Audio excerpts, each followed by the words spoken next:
fortuna está nos sorrir. Os negócios de família vão ótimo, isto é, excelente. Acho que a hora é esta. Como entrou num outro bloco, eu vou fazer uma releitura. Norma, de olhar malicioso, inicia o diálogo com Aninha. Minha filha, no que pude perceber, é urgente nos reaproximarmos da casa de seus primos. Os negócios vão bem, os primos estão disponíveis e quem sabe sai alguma coisa que presta dali. Aninha contribui no comentário com palavras marotas. Também percebi que a boa fortuna está nos sorrir. Os negócios da família estão ótimos. E isto é excelente. Acho que a hora é esta. O diálogo raso, interesseiro, não atinge outro patamar, senão o de se locupletarem do saldo próspero do trabalho de outrem. E elas, Norma e Aninha, sequer valorizam o que já possuem, uma vez que dissipam tudo em jogatinas imprudentes,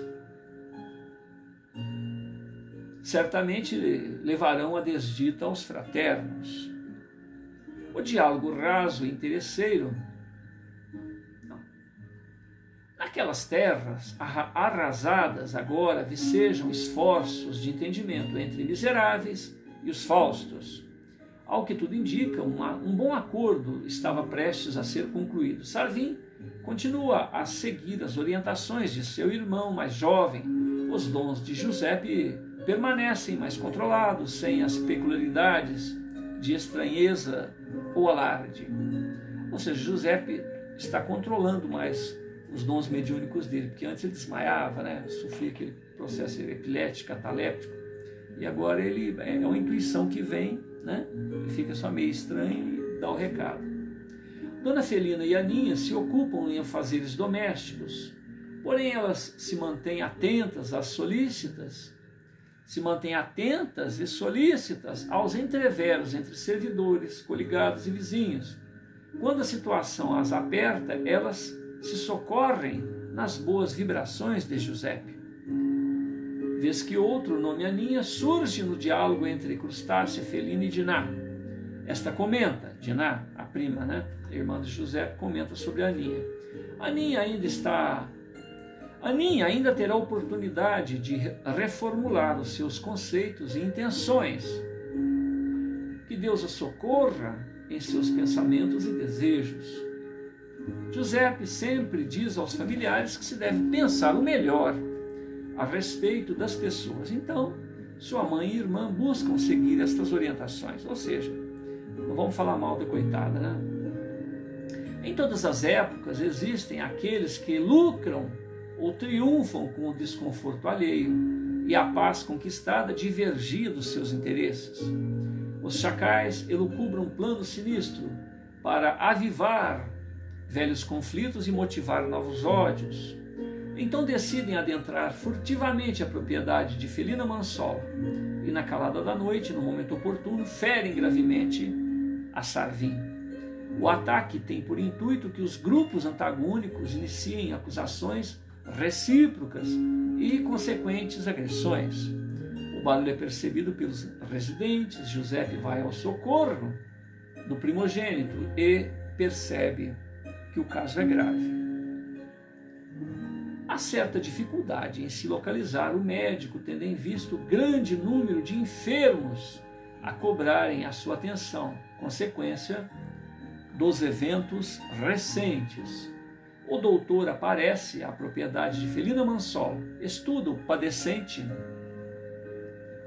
e, após vários esforços, constata que Sarvin não vai suportar a gravidade dos ferimentos. O clínico cientifica a condição do doente para os íntimos.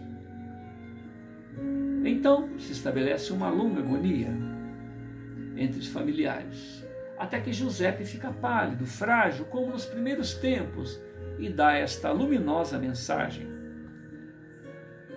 Queridos irmãos, Deus abençoe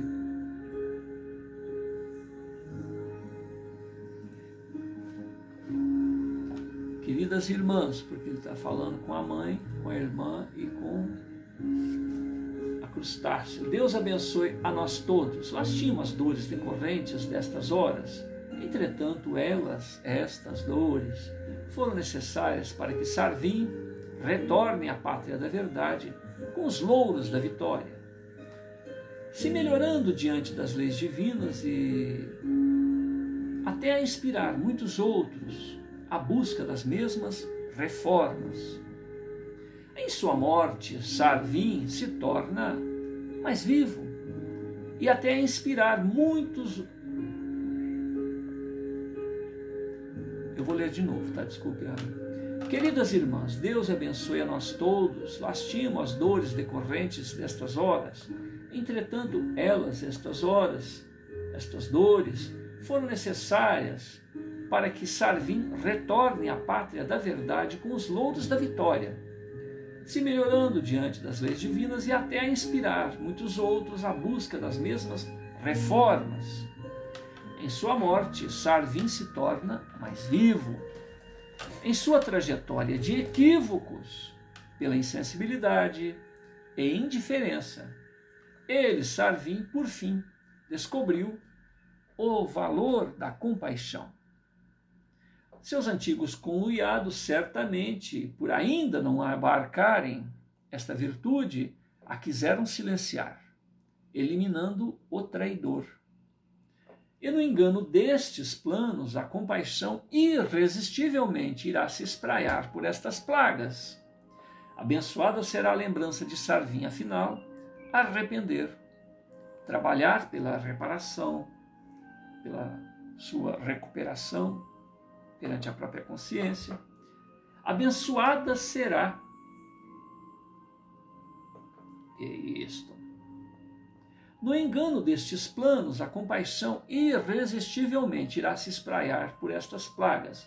Abençoada será a lembrança de Sarvim, afinal, arrepender, trabalhar pela recuperação já se efetivou na vida dele.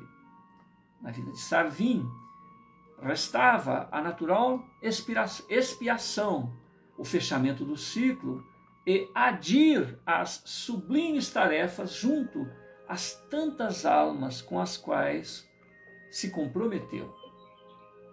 Sarvim, padecendo pelas mãos de antigos cúmplices, irá proporcionar às ineludíveis leis do progresso aferrar estes antigos cúmplices à reflexão e ao remorso. A princípio se exultará a empreitada, a morte de Sarvim, mas o tempo os fará se questionarem a respeito das reais causas da mudança comportamental do ex-companheiro, Sarvim. Com as respostas e a culpa se encontrará o valor da compaixão e a motivação à piedade, inclusive de si próprios, pois que o pesar é insistente e exerce o seu controle até que o auto-perdão os socorra e os inspire também a se compadecerem das dores alheias, bem como a necessidade de buscar ocupações mais nobres, visando compensar o tempo a cuja memória se prefere não mais recordar. Aproveitando o ensejo da presença de Crustáceo, o canal mediúnico de Giuseppe, e do canal mediúnico de Giuseppe, Ramon também deixa algumas palavras de carinho e fé para sua mãe.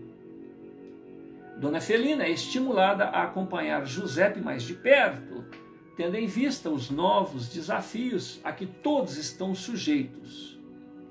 Diante da ausência de Sarvim e Manuel Mansol, a administração dos bens da família. Como se sabe, Giuseppe nunca se ativera a esses encargos. Giuseppe nunca trabalhou na vida. Nesses esforços conjuntos se estreitarão mais ainda os laços familiares. As despedidas fúnebres se seguem e, graças à serenidade de Giuseppe, essa etapa passa com mais facilidade para Dona Felina e Diná. Quanto à parte financeira, Dona Felina toma conta dos negócios da família e estes prosperam relativamente bem. Entretanto, ela passa a ter a saúde comprometida, devido às inesperadas responsabilidades e as emoções decorrentes da perda do consorte e do primogênito. Conforme anunciado pelo ser espiritual que se utilizou do aparelho fonador de Giuseppe, a morte de Savim foi condição capital para se antecipar acordos entre rebelados e faustos. Na ausência do primogênito, Giuseppe agora é o chefe da família. As ocupações do dia a dia sobrecarregam Giuseppe, tal qual ocorreu a sua genitora. Ele tenta efetuar bons negócios no escoamento da produção da propriedade, mas não tem a prática necessária, causando significativos prejuízos ao orçamento familiar. Então Giuseppe resolve caminhar junto à Flora, no interior da propriedade, buscando se espairecer. Ocasião em que encontra Dinah, a sua irmã, ensimesmada. Giuseppe fala a Dinah a respeito da alegria da mocidade, dos encantos do namorar. Ocasião em que entende ser justamente a causa da apreensão da jovem. Ele a acolhe nos braços em gratidão aos vários anos em que teve o apoio incondicional dela, quando todos o repudiavam. Então ele se esforça por retribuir a ela os mesmos cuidados nesta fase tão difícil da vida. Giuseppe observa os olhos de Dinah, observa nos olhos de Dinah o brilho da paixão que tenta escapar para junto do bom e do belo. Ela murmura aos ouvidos do irmão a respeito da tonalidade especial, do azul do céu, do cantarolar dos pássaros, do movimento harmônico do vento junto ao trigal maduro e do sorriso do sol a ofuscar as inseguranças das pessoas em sua rotina diária. Por fim, Dinah afirma: Giuseppe, eu tenho namorado, mas em sonhos. Eu amo muito e queria que ele fosse de verdade. Pois tudo é lindo. Eu estou certa de que nos sonhos eu o encontro. Na vida real não sei quem ele é, nem o seu nome. Eu sei que ele existe, mas não há como ser correspondida. Dinah se levanta em animação graciosa. Rodopia, qual bailarina, se aconchega a uma árvore, a qual abraça e fala: Te amo muito, queridinha. Dinah evoluciona sucessivas árvores em beleza e ventura. Ela diz: Não fiquem com ciúmes, eu também amo todas vocês. Lindinhas. Dinah acaricia umas folhas, beija a outras. Bailando em meio à flora, ela faz dos ramos flexíveis braços imaginários de parceiros em uma coreografia cuja música só ela ouve. Giuseppe fica deslumbrado com os êxtases de sua irmã. Ele não se atreve a interrompê-la até que encontra o momento oportuno para chamá-la ao chão da terra. Ele não se julga a pessoa ideal para cumprir tal advertência, uma vez que a sua própria vida, a vida de Giuseppe, nada mais foi que o voejar incontido do espírito. Giuseppe muito se desculpa por fazer esta convocação. Dinah compreende e também pede escusas pela brincadeira. Tendo a atenção da irmã, Giuseppe roga a sua compreensão para assunto no qual ele não consegue se desembaraçar, quer seja a mãe doente, o pai e o irmão que se foram, de sua incompetência para administrar os negócios da família, das dívidas que se acumulam, da necessidade de encontrarem soluções para estes problemas. Giuseppe sabe, acima de tudo, que tudo é transitório neste chão da terra. Mas, se temos desafios a nos ocupar, de boa mente devemos os enfrentar. Enfim, colocar a casa em dia. Abraçados e sorrindo, eles retornam ao reduto doméstico. página 64. Os conflitos sociais ainda exigem soluções, a partir de negociação que não termine em novos enfrentamentos, derramamentos de sangue. Ainda há, de um lado, o luxo e privilégios de alguns, e de outro, aqueles que não têm senão seus braços, quando saudáveis, para garantir a própria sobrevivência, quer seja a maioria dos envolvidos.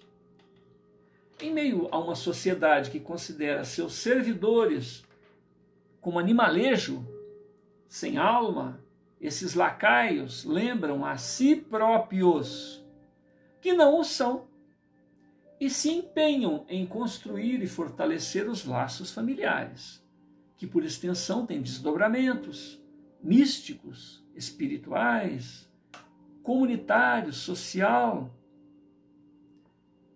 solidário, sublimando o próprio interesse ao interesse coletivo.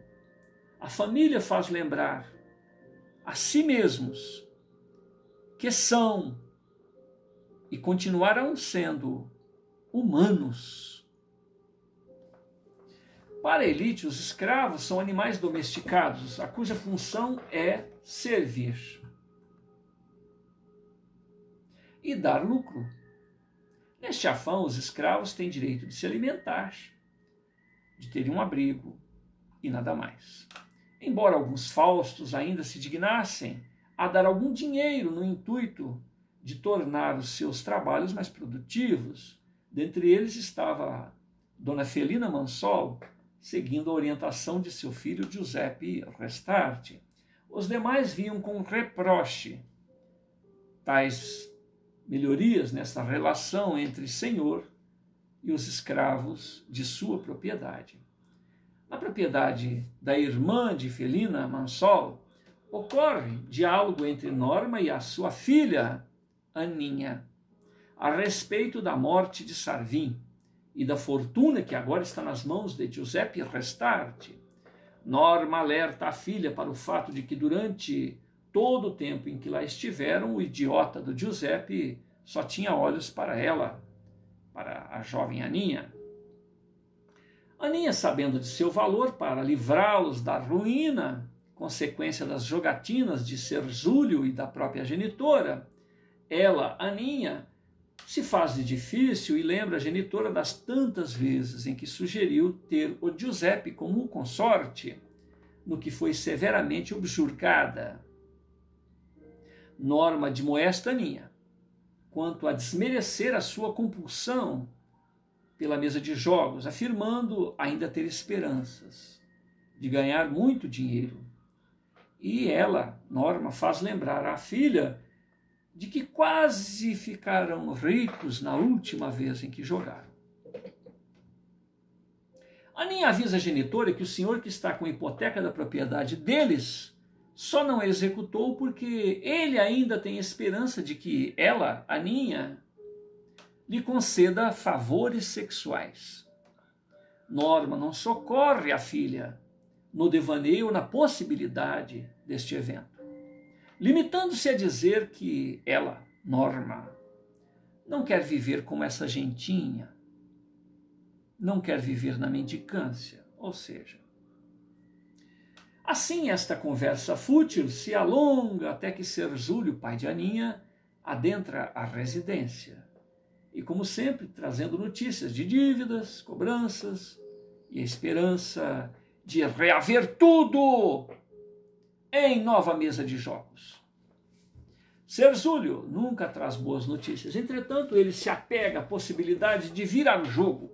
Ele informa que está chegando à cidade um pato muito rico, um bobão nos jogos. Ele diz que tal jogador não entende nada de jogos e que vai trazer para a mesa de jogos joias e muito dinheiro. Norma debocha das esperanças do marido. Ela diz que Serzúlio é um cafifento,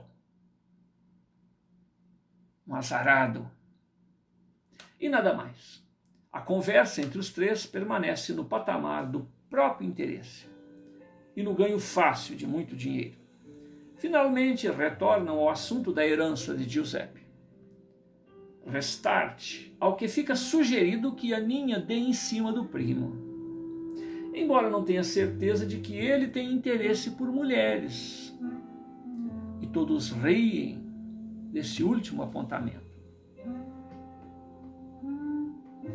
Página 65. Deste colóquio familiar fica definido que Aninha é a salvação da família e que a sua missão é a de casar com o primo lunático. Embora a jovem Aninha não tenha alma escura, ela acompanha as orientações dos genitores. Por fim, Aninha diz: se sou eu quem vai resolver este problema, amanhã eu retorno à casa do primo Giuseppe e deixem o resto comigo.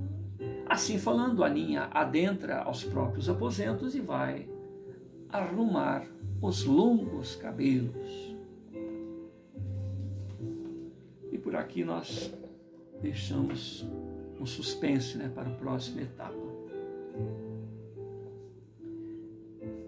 Nós rogamos a Deus, a Jesus, que permita que esses apontamentos da Shirley façam que nós nos identifiquemos, com que nós nos encontremos, se estamos mergulhados nessa vida interesseira, imediatista, na ilusão de que tem alguma coisa e ao mesmo tempo jogando tudo fora, ou se nós estamos prontos para perder tudo e, na verdade, é o momento em que a tudo ganhamos. De um lado, Giuseppe, que demorou todo um período aí, ele já com 18 anos, por vários anos, sendo reprochado por Norma, pela sua mãe, pelo seu pai, pelo seu irmão mais velho. Finalmente, eles entenderam, pelos apontamentos que ele ia fazendo, pelas consequências de suas palavras, que ele é que estava certo. E nós devemos nos solidarizar, nos importar com o próximo. Há um momento anterior, aqui nas páginas anteriores, onde Giuseppe dá uma aula de direito, de história para a mãe dele, para mostrar que aquilo que ela chamava de fortuna que eles têm, porque adquiriram legalmente, que legalidade é essa? O que não foi cometido para que todo aquele patrimônio estivesse na mão deles? Aqueles escravos, naquela época, eram considerados coisas, inclusive legalmente. Eram hipotecários os escravos. Serviam de garantias em mesas de jogos, negociações. Era um comércio muito lucrativo. E o Brasil, infelizmente, foi o último país a ser. Para vocês terem uma ideia, durante as reuniões das autoridades políticas, se negociava em que termos que esse ou aquele grupo de escravos seriam libertos, alforriados, se o Estado iria indenizar. Aquela lei lá do ventre livre, que as pessoas acham que o escravo nasceu livre, ele nasceu livre, mas tinha obrigação de trabalhar para quem em tese era proprietário da família, de onde ele nasceu. Ele tinha que trabalhar um período, pagar uma multa, para que realmente ele fosse livre, fosse alforriado. Existia aquilo que estava na legislação, existia aquilo que estava na prática. Então, aquela história da lei que não pegou. As punições políticas, de um modo geral, as punições de relacionamento entre pessoas eram diferentes entre o povão e a elite. E com exceção dos escravos, que não tinham direito nenhum. E hoje, né, 2020, dezembro de 2020, a gente já vê uma nova realidade aí, né, sofrimento ainda de um grande número de pessoas, mas que, de uma maneira ou de outra, nós estamos vivendo uma outra situação em relação àquela época e uma outra situação em relação a nós mesmos, porque se até então a nossa solidariedade visava o mundo externo, agora a nossa solidariedade visa o mundo interno. Aquilo que o José falava, né, o personagem aqui, o indivíduo melhorar ele mesmo, isso é básico, porque a partir do momento em que você acende a própria luz e você se desliga desse momento convencionado, você consegue ver a coisa, assim como a gente vê as coisas, né? 1880, 2020, 200 anos aproximadamente, a gente consegue ver a coisa daqui a 200 anos, como seria, e a gente já se antecipa na nossa posição perante a vida.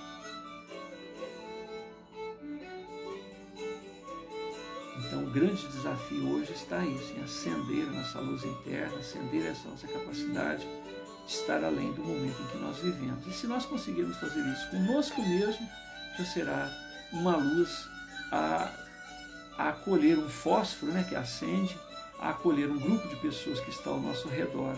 E se outras pessoas, a semelhança do que esse espírito aqui falou através da boca de José para a família, o Sarvin era um perseguidor dos escravos e ele passou, sob a orientação de José, a mudar tudo isso, a tratar os escravos com mais humanidade. E esse comportamento inspirou uma mudança social no ambiente em que eles viviam e posteriormente até nos acordos, né, que iam sendo feitos até o momento em que ocorreu a libertação legal mesmo dos escravos. Então, o convite dessa história, ela está em a gente estar além de nosso tempo. E essa busca é o nosso grande desafio. Ao invés de nos atentarmos para o nosso mundo externo, ou socorrer isso, socorrer aquilo, que é inevitável, a gente acaba socorrendo, mas vamos socorrer a nós mesmos, dessa nossa ilusão e dessa nossa limitação, né, de ver a vida conforme o mundo ao redor nos apresenta. Ah, é bonito fazer isso, ah, é normal fazer isso, é normal esse tipo de pensamento. Tá, vamos lá, vamos mergulhar no nosso mundo íntimo e ver como será daqui a 200 anos, 300 anos, 1000 anos. Jesus investiu na gente há 2000 anos, desceu à Terra numa condição humana, nunca tendo sido uma pessoa normal, sempre foi o mestre, né? Sempre foi aquele protótipo, né? do modelo de todas as épocas, e investiu em nós. E até hoje, 2000 anos passados, nós estamos tentando entender como é que ele conseguiu o que ele conseguiu, como é que ele tinha as potências espirituais que ele tinha, a autoridade que ele tinha, a força moral que ele se fez portador. Como é que ele conseguiu isso tudo? Então, se a gente mergulhar em nós mesmos, nós teremos também essa possibilidade. Pai nosso que estás nos céus, santificado seja o vosso nome. Venha a nós o vosso reino. Seja feita a vossa vontade, assim na terra como na morte. O pão de cada dia nos dai hoje, Senhor. Perdoa nossas dívidas, assim como nós perdoamos aqueles que nos tenham provocado qualquer tipo de lesão, de ferimento, de maltrato. Que gratidão seja a nossa resposta, uma vez que a presença destas pessoas em nossas vidas sempre é para nos alertar em relação à nossa maneira de ser, onde nós sentir se estamos fazendo a coisa certa ou se não é um momento de alguma alteração. Que esta vibração, Senhor, mais que qualquer palavra que possamos externar, alcance a todos, principalmente a nós mesmos, quando formos reouvir